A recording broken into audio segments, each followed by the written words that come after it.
माझ्या भाग्याचं माझ्या सौख्याचं लीण सोन्याचं माझं कुंकू रोज पूजिते रोज जपिते लाख मोलाचं माझं कुंकू हा हा हा कुंकू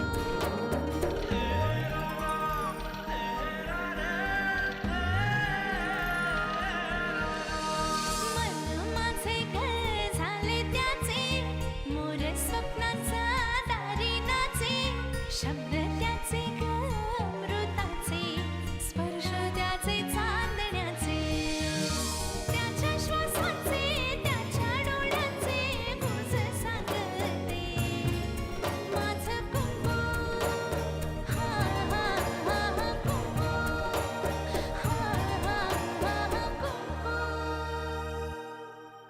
काय रे अमृता गणे काय चाललंय असं जत्रेत नसल्यासारखं का नाचताय तुम्ही?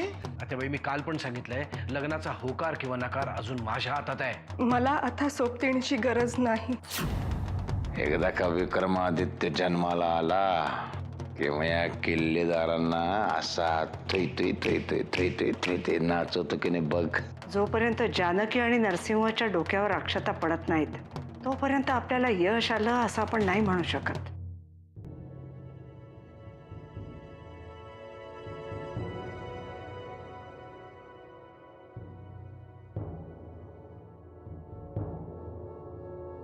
मला तुमच्याशी जरा बोलायचंय. अगं त्यासाठी परवानगी कसली घेते? बोल काय बोलायचंय. नाही म्हणजे जशी जशी लग्नाची वेळ जवळ यायला लागली तसा तसा राजन काहीतरी वेगळाच वागायला लागलाय. वेगळाच वागायला म्हणजे? म्हणजे तो असं का वागतोय? आपल्या पोरीशी लगीन करायची इच्छा आहे ना त्याची. ये रकमे अगं तू म्हणत नको त्या शंका आणू नकोस. त्याच्या आईची तब्येत बरी नाही ना म्हणून त्याला काळजी वाटत असेल. मला बी तसंच वाटते या. पण हे लगीन होईपर्यंत माझ्या जीवाला हुरहुर लागून राहणार आहे. समजा होईल नाही व्यवस्थित. तू काय बी काळजी करू नको. ज्यांच्या डोक्यावर किल्लेदारांचा हात आहे ना त्यांना काय बी कमी पडू देणार नाहीत बघते. एवढ्या सुखाची सवय नाही ना म्हणून लई भीती वाटते या. तू बघच लगीन कसं धूमधडाक्यात होतं ते. मग एकदा बोलून घ्या की राजनशी. त्याच्याशी काय बोलायचं? तुम्ही ना बोलणार तर कोण बोलणार? हे बघ माझ्याकडे आता अजिबात वेळ नाही. भरपूर काम आहेत. राजांशी काय बोलायचं आहे ना ते तूच बोल. अहो पण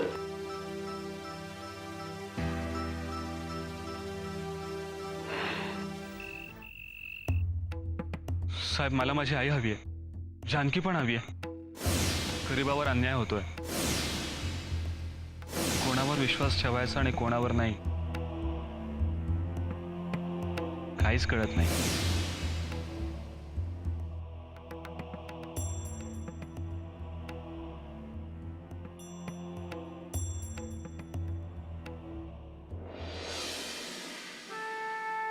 काय झालं? एरवी पडल्या पडल्या झोप लागते तुम्हाला आणि अजूनही तुम्ही जागे आहात. अहिल्या आजच्या इतका डिस्टर्ब मी याआधी कधीच नव्हतो. म्हणून तर विचारते ना काय झालं? आपल्या अगदी जवळची एखादी व्यक्ती काल परवापर्यंत आपल्याशी हसत खेळत मजेत बोलते आणि अचानक संपूर्ण जगावरचा विश्वास उडाल्यासारखं एकदम वागायला लागते. असं झालं तर काय करायचं? जवळची अशी कोणती व्यक्ती विचित्र वागू लागली आहे? नाही कोणी नाही. तुला नाही समजणार. नाही समजून घेण्याची माझी इच्छाही नाहीये. तुम्हाला अस्वस्थ बघितलं म्हणून विचारलं. काहीतरी घडतंय घरात ते मला कळत नाहीये. कुठेतरी पाणी मुरतंय मला समजत नाहीये. मी कित्येक दिवस तुम्हाला हेच सांगते. घरात कुठेतरी पाणी मुरतंय. घरात कुठेतरी पाणी मुरतंय म्हणून तो असा विचित्र वागला नसेल ना? तो तो म्हणजे कोण? नाही कुणी नाही. नाही कसं? आत्ताच म्हणालात ना तो कोण? हो घर नाही, कुणी नाही. हे बघा, माझ्याशिवाय तुमच्याशी कोणीही विचित्र वागत नाही. मग तो कोण? अहिल्या, माझ्या डोक्याला जो भुंगा लागलाय त्याचं काय करायचं हे माझं मी बघेन. तू आता झोपतेस का प्लीज? ठीक आहे, पण तो कोण? अहिल्या प्लीज प्लीज झोपशील आता? अगदी सहज विचारते, छोटासा प्रश्न आहे. काय तो कोण? अहिल्या प्लीज.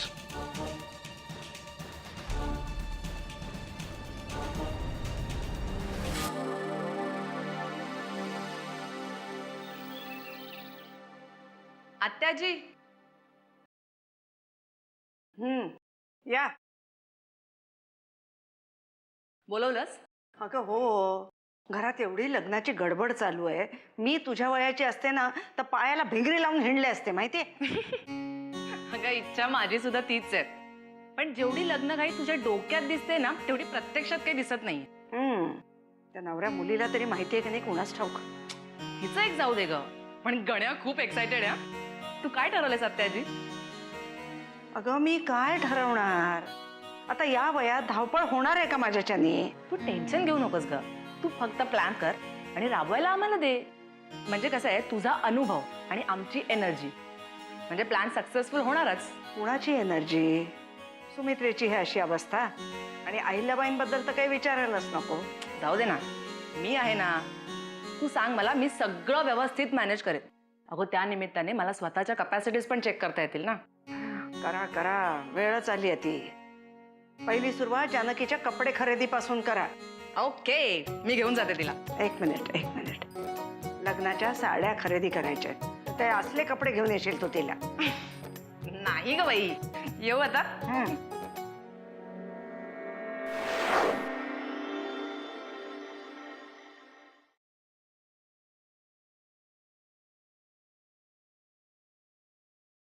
शाण्या, मी तिकडे मरत कामं करतेय आणि तू इकडे 5 मिनिटात 10 वेळेला भांग बदलतोय का? करायला नको का? माझ्या एकुलत्या एका बहिणीचं लग्न आहे ना, म्हणून 4-5 स्टाईल बघत होतो. त्या स्टाईली बाहेर करायच्या, माझ्या समोर नखरे नको. कळलं? जानकी, पटकन 5 मिनिटात तयार हो आणि चल माझ्या बरोबर. कुठे? अहो मला बरीच काम आहेत. सगळी कामं गेली उडत ग. आधी एक महत्वाचं काम आहे आणि ते म्हणजे तुझ्या लग्नाची खरेदी.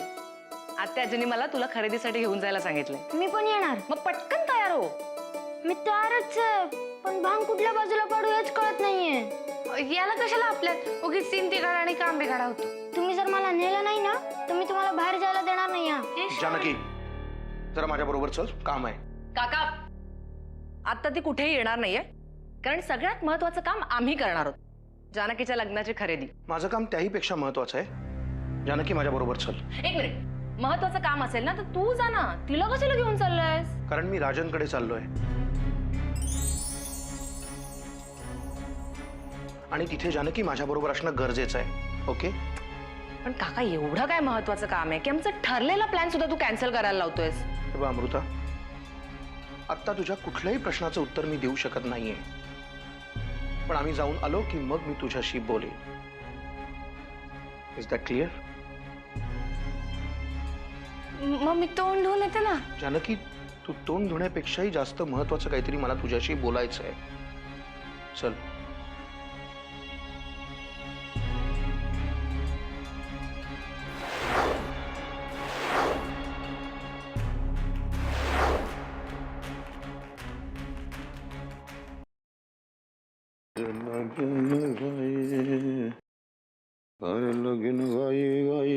बाई ओ बाई, आज काय स्वतः काम करते? सोबतिणीला काय सुट्टी दिली वाटतं? नाही, सुट्टी नाही. हं? मीच नाही हाक मारली तिला. तिच्या लग्नाची तयारी सगळं घर करते आणि ती आपली खोली आवरतीये. बरं नाही दिसत ना? आणि तशी तिच्या मागे सध्या खूप काम आहेत. असणारच काम असणार बाबा, लगीन घर आहे, लगबग असणार, काम असणार.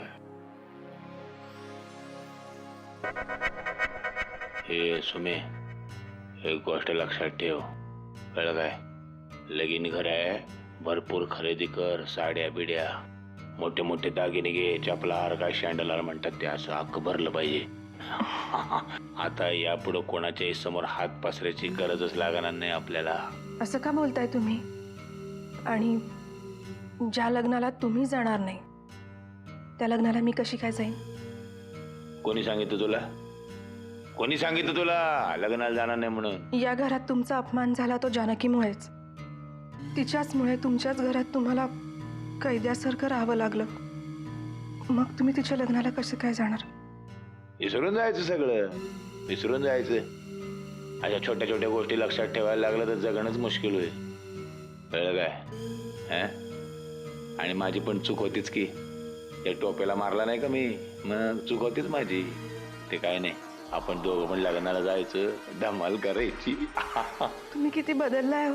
तिच्या आईला तुम्ही किती हळवे आहात. जरा कुठं चांगला वागायला लागलो की एकदम हळवाच बनवून टाकतो तुम्हाला. खरंच तुम्ही खूप बदललाय. बदलायला पाहिजे ना.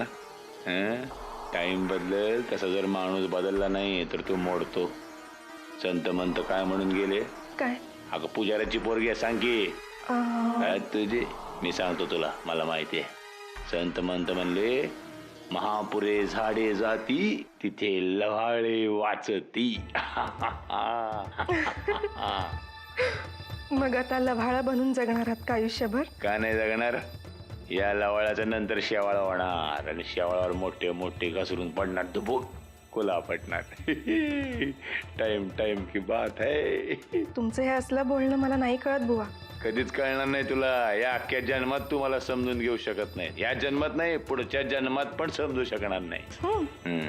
मी तर 7 जन्मांचं कॉन्ट्रॅक्ट केलंय तुमच्या बरोबर. अरे दे यायला, म्हणजे 7 जन्म तुझ बायको आहे, दुसरा चॉईस नाही? नाही म्हणजे तू तशी वांगाळ नाही म्हणा. हे आईला विक्रमादित्याची आई लई बोलायला लागली. काय म्हणताय हो विक्रमादित्य, येणार का लग्नाला?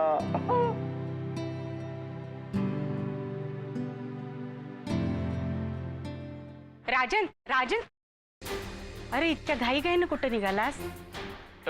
एक महत्वाचं काम आहे, ते करून आलो. अरे पण काय खाल्लं बी नाहीस? हे बघ, आता नकोय मला खायला. अरे रातच्याला जेवला बी नाहीस, काय झालंय काय तुला? हे बघ, मी ते काम करून आलो ना की मग मी खाईन, पण आता मला जाऊ दे. अरे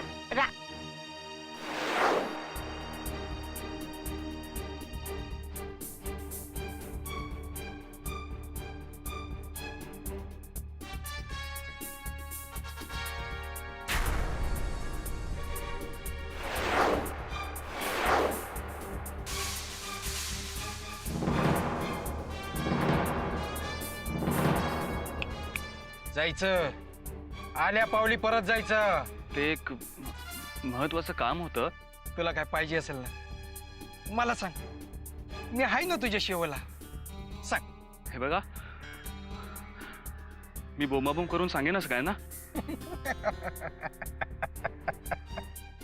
मार मार बोंब मार. मी एक फोन लावतो बाबूला, तुझ्या आईची तोच देखरेख करतोय ना. मार मार बोंब मार. काय मार की बोंब. चल चल, निघ निघ.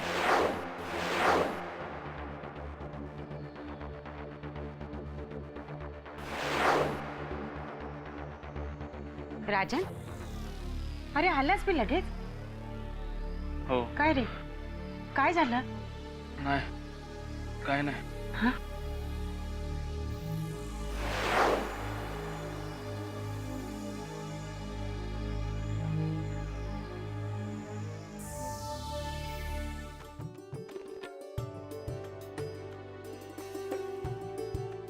अरे दामो, बरेच दिवसांनी काहीतरी चांगलं घडतंय घरात.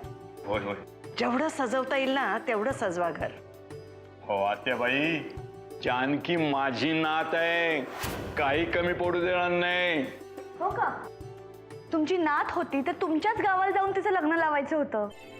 जानकीचं लग्न दामू नाही, मी लावतीये. का?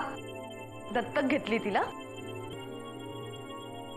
आपल्या घरात कुणाला मदत करायची असेल तर दत्तक घ्यायची गरज नसते. मनात आलं की मदत करतो आपण. आणि तुमच्या या समाजसेवेसाठी पैसे कोण देणार? नाही, कारण तुमच्या या उधळपट्टीसाठी मी तिजोरीतली एक दमडी सुद्धा देणार नाहीये. तुझ्याकडे कोणी मागितले आणि मागणार पण नाही. का? जानकीच्या लग्नासाठी गावातून वर्गणी गोळा करतायत की काय? या लग्नाचा सगळा खर्च नरसिंह करतोय. तेव्हा तुला काही विचारायचंच असेल तर तू त्यालाच जाऊन विचार ना. माणसाचं वय झालं की माणसाच्या हातून अशाच चुका होत असतात. देवा, सद्बुद्धी दे त्यांना.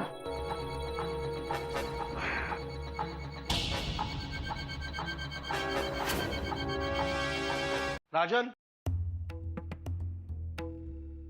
अगं बाई, किल्लेदार साहेब तुम्ही? काय ग पोरी, कशी आहेस? बरी राजन कुठे आहे? तो काय आत बसलाय. सकाळीच घाईघाईनं कुठंतरी बाहेर गेला होता, पण लगेच परत आला. तुमच्याशी बोललाय काही? नाही, कालपासनं गपगपच आहे त्यो. काय खाल्लं बी नाही कालपासनं. मी बोलतो त्याच्याशी. मी बोलू का त्याच्याशी? माझ्याशी बोलेल तो कदाचित. नाही, नको. मी बोलतो. हिला बोलू द्या की त्याच्याशी. मी नको म्हणलो ना. तो असा विचित्र का वागतोय हे कळल्याशिवाय कुठलाच अंदाज येणार नाही. मला वाटतं त्याच्या आईचा आजार लय वाढला असणार. त्याच्या आईवर त्याचा लय जीव आहे. ठीक आहे, मी बोलतो. तू इथेच थांब. हं?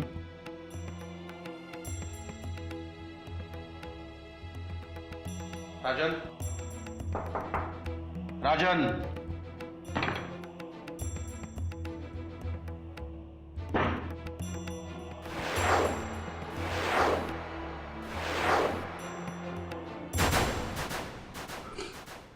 राजन. साहेब तुमच्या पाया पडतो. अरे साहेब, साहेब माझ्यावर विश्वास ठेवा. मी कुठेही नाही जाणार, पण माझ्या आईला काय करू नका साहेब. साहेब, आईला काय करू नका साहेब. राजन, शांत हो, शांत हो. काय बोलतोयस तू? आणि असं विचित्र का वागतोयस? अरे 2 दिवसावर लग्न आलंय ना तुझं. माझं लग्न नाही होणार आहे, आणि तुम्हाला सुद्धा चांगलंच माहितीये. मग का विचारताय मला? तू काय बोलतोयस ते मला काहीही कळत नाहीये. पण तू आधी शांत हो. का शांत होऊ? तुम्ही सगळ्यांनी मिळून चांगलाच बकरा केलाय माझा. अहो, काय घोडा मारलं होतं मी तुमचं, म्हणून मला ही शिक्षा देताय? राजन, तू जे बोलतोयस त्यातलं मला काहीही माहिती नाहीये. माहिती नाहीये? एकाच घरात राहता ना तुम्ही? एकत्र मिळून केला असेल हा प्लॅन. मला सांगा, का तोडताय मला माझ्या जानकीपासून? नरसिंह रावांसारख्या मोठ्या माणसाला हे शोभतं का? राजन,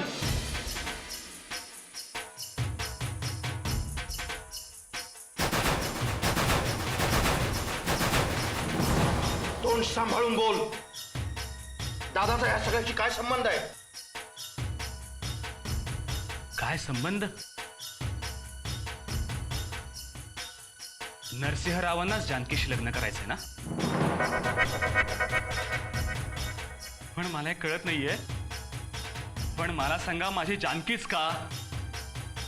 जगात काय दुसऱ्या बायका नाहीयेत का? आता एक शब्द जरी दादाच्या विरोधात बोललास तर मी तुझा मुस्कार फोडी. वामन साहेब, अहो तुम्ही तरी माझ्यावरती विश्वास ठेवा.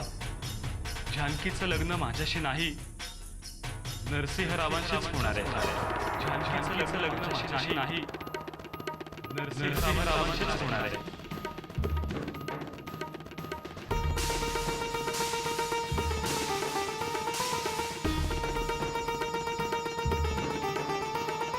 नमस्कार साहेब.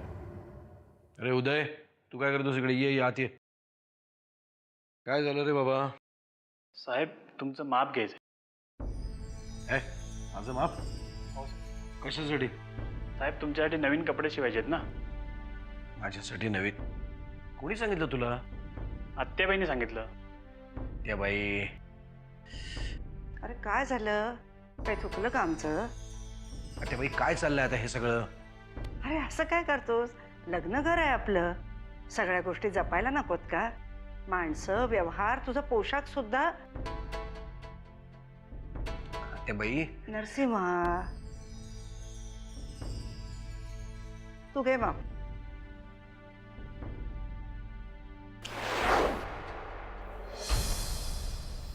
तुझं डोकं फिरलंय राजन. तुला कळतंय तू कोणावर आणि काय आरोप करतोयस? मी जर खोटं सांगत असेन तर तुम्ही तुमच्या भावाला जाऊन विचारा ना. मग कळेल काय खरं आहे आणि काय खोटं आहे ते. तुझ्या म्हणण्याप्रमाणे जर हे सगळं खरं असेल तर तू हे सगळं जानकीला का सांगितलं नाहीस?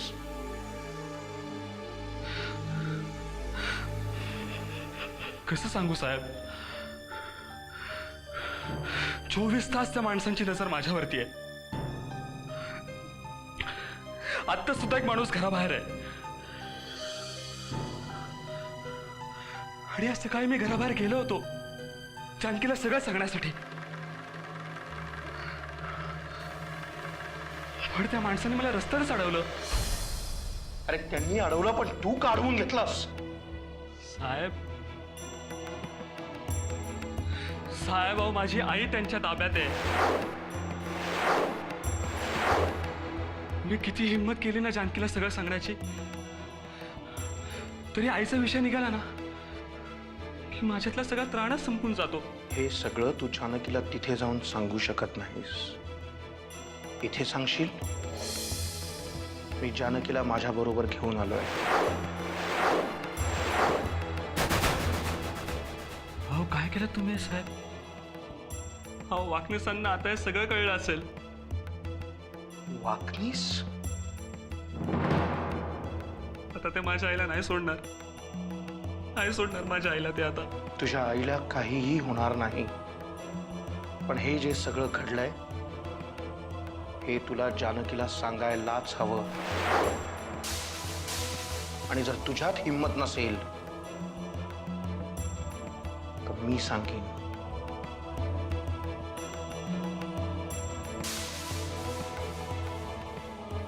साहेब साहेब साहेब तिला जर हे सगळं कळलं ना तर ते माझ्या आईला ठार मारतील साहेब. राजन,